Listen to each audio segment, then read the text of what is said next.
Di balik setiap cangkir kopi, ada cerita yang lebih besar.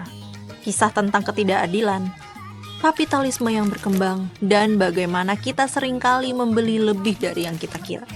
Dan yang lebih ironisnya lagi, kita menikmatinya. Enak banget, An. Karena kopi sudah menjadi bagian dari kehidupan kita. Tapi mungkin kita harus bertanya lagi, siapa yang sebenarnya diuntungkan dari semua ini?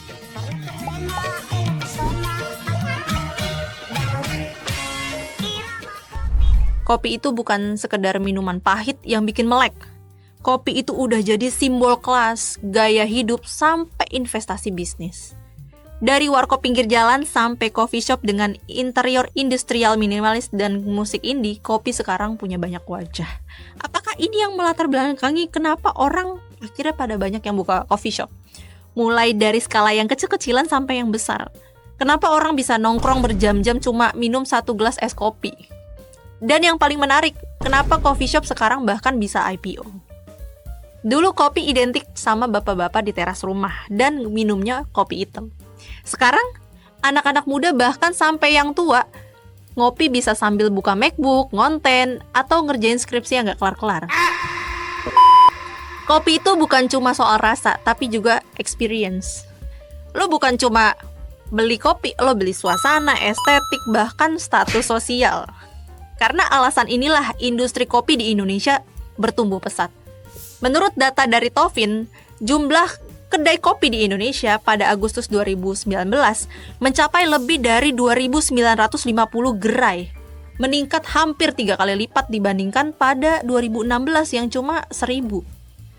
Dan itu baru kedai kopi franchise di kota-kota besar, belum termasuk kedai kopi independen baik yang modern maupun yang tradisional. Ini bukan cuma tren gaya-gayaan aja ya, ini bisnis. Margin keuntungan kopi tuh bisa tinggi banget. Kita coba ambil contoh dari laporan keuangan Forecoffee deh. Sampai Desember 2024. Mereka berhasil mencatat penjualan sebesar 727 miliar rupiah. Naik 135% dengan CAGR 112% dari 2021 sampai 2023. Laba kotornya juga ikut naik sebesar 128 year over year dengan CAGR 122%. Serta EBITDA sebesar 135 miliar rupiah melonjak 187% year over year. Ini jadi bukti kalau strategi ekspansi mereka emang jitu. Apalagi menurut laporan Redseer Analysis pada Desember 2024, pasar-pasar kopi Indonesia bakal terus tumbuh sampai 11% di tahun 2030. Jadi bisa dibilang Forecoffee udah di jalur yang pas buat jadi pemain utama di industri kopi nasional. Contoh coffee shop lokal lainnya yang besar yaitu adalah Kopi Kenangan. Pada laporan keuangan tahun 2024, angka penjualan Kopi Kenangan mengalami kenaikan sebesar 27% pada kuartal 2 2024 dibanding kuartal 2 2023. Mereka juga berhasil mencatatkan EBITDA margin 2 kali lipat, yakni sebesar 23% dan margin keuntungan bersih sebesar 5% pada kuartal 2 2024. Ini menunjukkan bahwa Kopi Kenangan gak cuma fokus bertahan, tapi juga agresif dalam menguasai pasar. Karena keuntungan yang cukup menjanjikan itulah, persaingan bisnis coffee shop semakin tahun semakin ketat.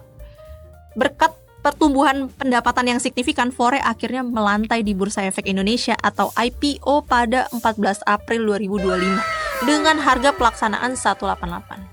Pada hari pertama IPO, saham Fore langsung mencapai batas auto reject atas atau ARA atau naik 35% ke level 252. Gila gak tuh?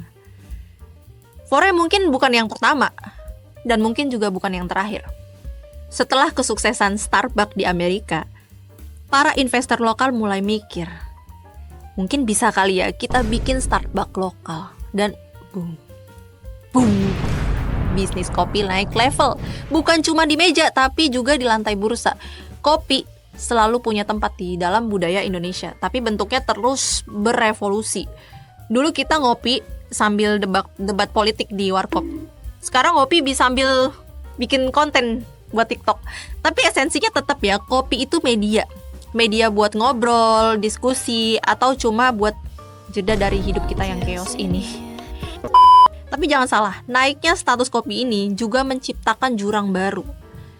Siapa yang bisa beli kopi Rp50.000 segelas sama yang cuma bisa beli kopi sasetan dari warung. Ya, jadi semacam clustering kelas sosial lah. Buat sebagian orang kopi itu warisan budaya. Bagi petani, kopi itu nafas mereka. Tapi bagi anak muda kota, kopi adalah gaya hidup. Semua sah, semua valid. Tapi jangan sampai kita lupa, karena kopi itu berasal dari kerja keras petani di desa-desa yang jauh dari hingar-bingar kota. Makna kopi di Indonesia bukan cuma dari rasa, tapi dari nilai sosialnya.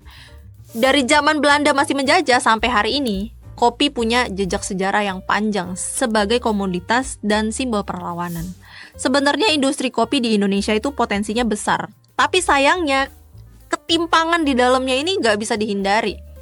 Data International Coffee Organization pada tahun 2018, Indonesia merupakan negara penghasil kopi terbesar keempat di dunia setelah Brazil, Vietnam, dan Kolombia. Menurut data BPS dan Kementerian Pertanian, lebih dari 90% produksi kopi Indonesia dihasilkan oleh sekitar 1,8 juta petani kecil dengan kepemilikan lahan rata-rata 0,5-1 hektar. Ironisnya, 60% diantaranya hidup di bawah garis kemiskinan. Kenapa? Salah satu penyebab utama ketimpangan ini karena tengkulak dan pedagang perantara menguasai sekitar 70% distribusi kopi, memangkas margin keuntungan petani sampai 40 hingga 50%. Kopi sekarang bisa dibilang udah jadi penanda kelas. Lu ngopi di mana, minumnya apa, bahkan gelasnya reusable atau bukan. Itu semua bisa jadi kode status sosial. Padahal sejatinya ngopi itu cuma soal kebersamaan. Tapi kalau udah jadi alat pemisah, berarti ada yang salah. Mungkin bukan kopinya, tapi sistem sosialnya. Branding kopi sekarang udah kayak ajang kontes kecantikan. Siapa yang lebih instagramable, dia yang menang. Kopi lokal kayak Gayo, Toraja, Kintamani, Manggarai itu kan punya karakter rasa yang kuat. Tapi siapa nih yang bisa branding dengan baik? Banyak brand global masuk dan bawa estetik luar negeri, sementara produk lokal kalah di kemasan dan marketing. Petani dan pelaku usaha mikro itu jarang punya akses ke desainer, keahlian branding, atau modal buat pameran internasional gitu. Kalah pamor sama brand luar. Padahal dari sisi rasa, nilai budaya, kopi lokal kita tuh jagoannya. Harusnya kita bisa bangun kebanggaan nasional lewat kopi. Bukan cuma soal jualan ya, tapi soal identitasnya.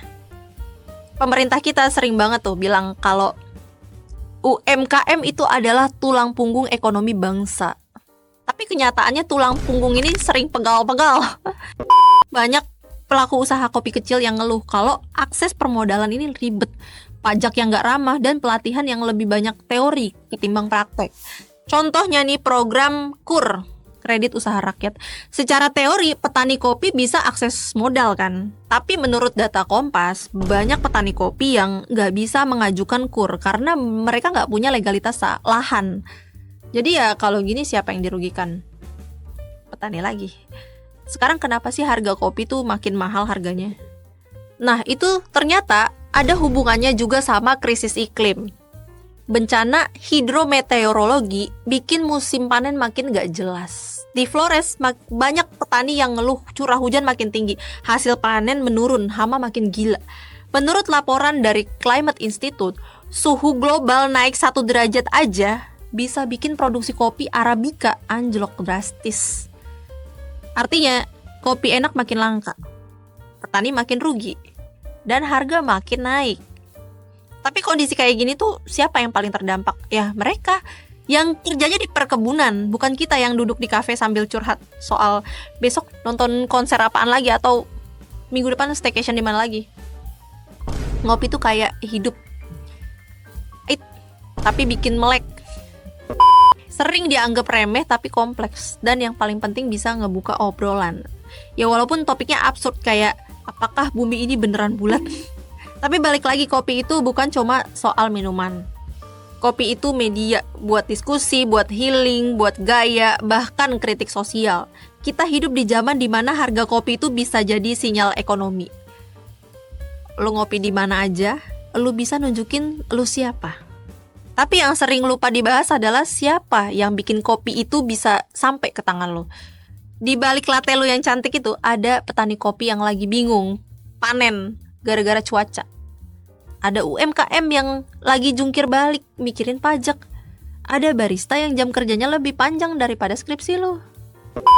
Makanya coba lain kali kalau ngopi, boleh sekali-kali sebelum difoto IG story gitu, lu pikirin juga apakah lu cuma mau jadi penikmat atau mau jadi bagian dari ekosistem yang lebih adil. Karena revolusi itu gak selalu mulai dari mimbar, kadang mulai dari meja kecil, dari segelas kopi, dan percakapan yang jujur. Kalau ada yang nanya, emang ngopi doang bisa ngubah dunia? Udah, jawab aja, minimal ubahlah dunia lu sendiri. Ngopi yuk.